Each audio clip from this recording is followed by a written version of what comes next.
Hi friends, welcome to nourishing vlogs. ഞാനിവിടെ നല്ലൊരു 4 മണി പലഹാരത്തിൻ്റെ റെസിപ്പിയാണ് ഷെയർ ചെയ്യാനായിട്ട് പോകുന്നത്. കുട്ടികൾക്കൊക്കെ ഏറെ ഇഷ്ടപ്പെടുന്ന ഒരു 4 മണി പലഹാരമാണിത്. നേന്ത്രപ്പഴം വിളയിക്കാനാണ് ഞാനിവിടെ തുടങ്ങുന്നത്. അതിനുവേണ്ടി ഞാനിവിടെ 2 നേന്ത്രപ്പഴം എടുത്തിട്ടുണ്ട്.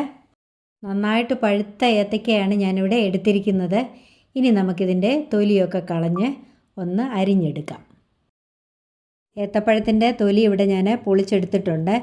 ഇനി നമുക്കിതൊന്ന് കട്ട് ചെയ്തെടുക്കാം. ഇതുപോലെ നടുവേ ഒന്ന് കട്ട് ചെയ്തെടുക്കാം. അത് കഴിഞ്ഞിട്ട് ഇങ്ങനെ ചെറുതായിട്ട് നമുക്കൊന്ന് അരിഞ്ഞെടുക്കാം. ഇതങ്ങ് ഒത്തിരി തിന്നാക്കണ്ട, ദേ ഈ ഒരു കട്ടിയിൽ വേണം അരിഞ്ഞെടുക്കാനായിട്ട്. ഇതുപോലെ നമുക്ക് അരിഞ്ഞെടുക്കാം. ഇത് നല്ല ടേസ്റ്റി ആയിട്ടുള്ളൊരു ഈവനിങ് സ്നാക്കാണ്. അതുപോലെ വളരെ ഈസിയാണിത് ഉണ്ടാക്കിയെടുക്കാനായിട്ട്. ആക്ച്വലി ഇതൊക്കെ ഒരു പഴയകാല പലഹാരങ്ങളാണ്. ഞാനിവിടെ ഒരെണ്ണം അരിഞ്ഞെടുത്തു. അടുത്തത് കൂടി നമുക്കിതുപോലെ ഒന്ന് അരിഞ്ഞെടുക്കാം. 2 ബനാനയും ഞാനിവിടെ അരിഞ്ഞെടുത്തു. ദാ ഇതുപോലെയാണ് അരിഞ്ഞെടുത്തിരിക്കുന്നത്. ഇനി നമുക്കിതൊന്ന് വിളയിച്ചെടുക്കാം. ഇനി ഞാനിവിടെ ഒരു 10 കാഷ്യൂനട്ട് സ്പ്ലിറ്റ് ചെയ്തെടുത്തിട്ടുണ്ട്. ഒരു 10-12 റൈസിൻസ് എടുത്തിട്ടുണ്ട്. അതുപോലെ ഒരു 3 ടേബിൾ സ്പൂൺ ശർക്കര എടുത്തിട്ടുണ്ട്. നന്നായിട്ട് പഴുത്ത നാടൻ ഏത്തയ്ക്ക ആയതുകൊണ്ടാണ് കുറച്ച് ശർക്കര എടുത്തിരിക്കുന്നത്. ഒരു 1/4 കപ്പ് തിരുമ്മിയ തേങ്ങ കൂടി എടുത്തിട്ടുണ്ട്. ഇത്രയും ഇൻഗ്രീഡിയൻസ് ആണ് ഇതിനു വേണ്ടി എടുത്തിരിക്കുന്നത്. ഇനി നമുക്ക് ഈ പഴം ഒന്ന് വിളയിച്ചെടുക്കാം. പഴം വിളയിച്ചെടുക്കുന്നതിന് വേണ്ടി ഞാനിവിടെ ഒരു പാൻ അടുപ്പേ വെച്ചു. അതിലേക്ക് 1.5 ടേബിൾ സ്പൂൺ നെയ്യ് ചേർത്ത് കൊടുക്കാം. നെയ്ക്ക് പകരം ബട്ടർ ചേർത്ത് കൊടുത്താലും മതി. ഇനി ഇതിലേക്ക് എടുത്തു വച്ചിരിക്കുന്ന കാഷ്യൂനട്ട് ഇട്ട് കൊടുക്കാം. എന്നിട്ട് ഒന്ന് ഇളക്കി കൊടുക്കാം. ഇതിനി നന്നായിട്ടൊന്ന് മൂപ്പിച്ചെടുക്കണം. ഇതിലേക്ക് നമുക്ക് റൈസിൻസ് കൂടി അങ്ങ് ചേർത്ത് കൊടുക്കാം. എന്നിട്ട് രണ്ടും കൂടി ചേർത്ത് നന്നായിട്ടൊന്ന് ഇളക്കി ഇതൊന്ന് മൂപ്പിച്ചെടുക്കാം. കാഷ്യൂനട്ടും റൈസിൻസും ഒക്കെ ഇവിടെ നന്നായിട്ട് മൂത്തിട്ടുണ്ട്. കണ്ട, മുന്തിരിങ്ങയൊക്കെ നല്ല ബോൾ പോലെ ആയിട്ടുണ്ട്. ഇതാണ് അതിൻ്റെ കറക്റ്റ് പാകം.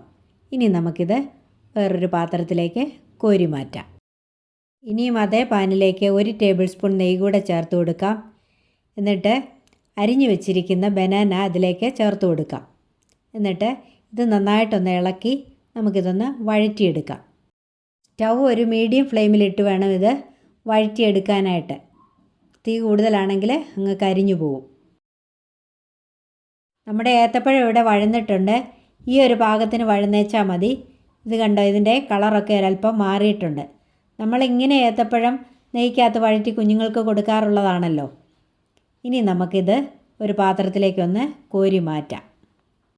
ഇനിയും അതേ പാനിലേക്ക് എടുത്തു വച്ചിരിക്കുന്ന തേങ്ങാപ്പീര കൂടെ ചേർത്ത് കൊടുക്കാം. എന്നിട്ട് നന്നായിട്ടൊന്ന് ഇളക്കി കൊടുക്കാം. ഇനിയും ഇതിലേക്ക് ശർക്കര കൂടി ചേർത്ത് കൊടുക്കാം. ഇത് ശുദ്ധീകരിച്ച ശർക്കരയായതുകൊണ്ടാണ് ഞാനിങ്ങനെ തന്നെ ചേർക്കുന്നത്. ഇത് ഉരുക്കുകയും അരിക്കുകയും ഒന്നും ചെയ്യേണ്ട ആവശ്യമില്ല.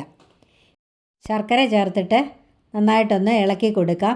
ഇനി ഈ ശർക്കരയൊന്ന് ഉരുകി ഈ തേങ്ങയിലൊക്കെ ഒന്ന് പിടിച്ച് തേങ്ങയുടെ വെള്ളമൊക്കെ ഒന്ന് പറ്റി വരണം. അതുവരെ നമുക്ക് ഇത് നല്ലതുപോലെ ഒന്ന് ഇളക്കി കൊടുക്കാം. തേങ്ങയുടെ വെള്ളമൊക്കെ ഇവിടെ പറ്റിയിട്ടുണ്ട്. അതുപോലെ ശർക്കരയും മെൽറ്റായി ആ തേങ്ങയിലെ മധുരമൊക്കെ നന്നായിട്ട് പിടിച്ചിട്ടുണ്ട്. ഇനി ഈ സമയത്ത് നമുക്കൊരല്പം ഏലക്ക പൊടിച്ചത് കൂടി ചേർത്ത് കൊടുക്കാം. ഏലക്കായും പഞ്ചസാരയും പൊടിച്ചത് 1/2 ടീസ്പൂൺ ഞാൻ ചേർത്ത് കൊടുക്കുകയാണ്. ഇനി ഇതുകൂടെ ചേർത്തിട്ട് നന്നായിട്ടൊന്ന് ഇളക്കി കൊടുക്കാം. ഇനിയും ഇതിലേക്ക് വഴറ്റി വെച്ചിരിക്കുന്ന നേന്ത്രപ്പഴം കൂടെ ചേർത്ത് കൊടുക്കാം. എന്നിട്ട് നന്നായിട്ടൊന്നുകൂടി ഒന്ന് ഇളക്കി കൊടുക്കാം. ഇനിയും ഈ ഏത്തയ്ക്കായിൽ ആ മധുരമൊക്കെ നന്നായിട്ടൊന്ന് പിടിക്കണം. ഇതിങ്ങനെ ഒരു 2-3 മിനിറ്റ് ഇളക്കി കൊടുക്കുമ്പോൾ ആ ശർക്കരയുടെ മധുരമൊക്കെ ഈ ബനാനയിലും ഒന്ന് പിടിച്ച് ഇത് കുറച്ചുകൂടി ഒന്ന് വെന്ത് കിട്ടും. ഇത് നല്ല ഹെൽത്തി ആയിട്ടുള്ള ഒരു ഈവനിങ് സ്നാക്കാണ്. ഒരുപാട് ഗുണങ്ങളുള്ളതാണ് ബനാനയ്ക്ക്. നമുക്ക് ഏവർക്കും അറിയാവുന്നതുപോലെ ബനാനയിൽ ധാരാളം പൊട്ടാസ്യം അടങ്ങിയിട്ടുണ്ട്. അത് ഹാർട്ടിൻ്റെ ഹെൽത്തിനും മസിൽ ഫങ്ഷനും ഒക്കെ വളരെ നല്ലതാണ്. ധാരാളം ഫൈബർ അടങ്ങിയിരിക്കുന്നതുകൊണ്ട് ഡൈജസ്റ്റീവ് ഹെൽത്തിനും ഇത് നല്ലതാണ്. റോയായിട്ട് ബനാന കഴിക്കുകയില്ലാത്ത കുഞ്ഞുങ്ങൾക്കൊക്കെ ഇതുപോലെ ഒന്ന് ഉണ്ടാക്കി കൊടുക്കാമെങ്കിൽ അവർക്കിത് ഇഷ്ടപ്പെടും. ഏത്തയ്ക്കായാലും ആ മധുരമൊക്കെ നന്നായിട്ട് പിടിച്ചിട്ടുണ്ട്. ഏത്തയ്ക്ക നന്നായിട്ട് വെന്തിട്ടുമുണ്ട്. ഇനി ഈ സമയത്ത് നമ്മൾക്ക് വറുത്ത് വെച്ചിരിക്കുന്ന നട്ട്സും റൈസിൻസും കൂടി ഇതിലേക്ക് ചേർത്ത് കൊടുക്കാം. എന്നിട്ട് നന്നായിട്ടൊന്ന് ഇളക്കി കൊടുക്കാം. ഇതെല്ലാം കൂടി നല്ലതുപോലെ ഒന്ന് മിക്സ് ചെയ്തെടുക്കാം. അപ്പോൾ ഇത്രയേ ഉള്ളൂ നമ്മുടെ അടിപൊളി ടേസ്റ്റിലുള്ള നേന്ത്രപ്പഴം വിളയിച്ചത് ഇവിടെ റെഡി ആയി കഴിഞ്ഞു. കണ്ടില്ലേ ഇത് എത്ര സിമ്പിളാണ് ഉണ്ടാക്കാനെന്നുള്ളത്. ഇനി നമുക്കിത് തീ ഓഫ് ചെയ്ത് വാങ്ങി വയ്ക്കാം. എന്നിട്ട് ഒരു സെർവിങ് പ്ലേറ്റിലേക്ക് മാറ്റാം. അപ്പോൾ യമ്മിയും ഹെൽത്തിയുമായ നേന്ത്രപ്പഴം വിളയിച്ചത് ഇവിടെ റെഡി ആയിട്ടുണ്ട്. ഇത് എത്ര ടേസ്റ്റിയാണെന്നോ കഴിക്കാനായിട്ട്. കുട്ടികൾക്കൊക്കെ കൊടുക്കാനായിട്ട് പറ്റിയ നല്ലൊരു 4 മണി പലഹാരമാണിത്. ഇതുപോലെ എല്ലാവരും ഒന്ന് ട്രൈ ചെയ്ത് നോക്കണം. എന്നിട്ട് എൻ്റെ വീഡിയോ ഒന്ന് ലൈക്ക് ചെയ്യണം, കമൻറ്റ് ചെയ്യണം, ഫ്രണ്ട്സിനൊക്കെ ഒന്ന് ഷെയർ ചെയ്ത് കൊടുക്കണം. സബ്സ്ക്രൈബ് ചെയ്യാത്തവരുണ്ടെങ്കിൽ ഒന്ന് സബ്സ്ക്രൈബ് ചെയ്ത് സപ്പോർട്ട് ചെയ്യണേ. ഇതുവരെയും തന്ന എല്ലാ സപ്പോർട്ടിനും നന്ദി. തുടർന്നും നിങ്ങൾ എന്നെ സപ്പോർട്ട് ചെയ്യണം. ഇനിയും മറ്റൊരു നല്ല വീഡിയോയുമായി കാണാം. Till then bye bye, take care, thank you, love you all.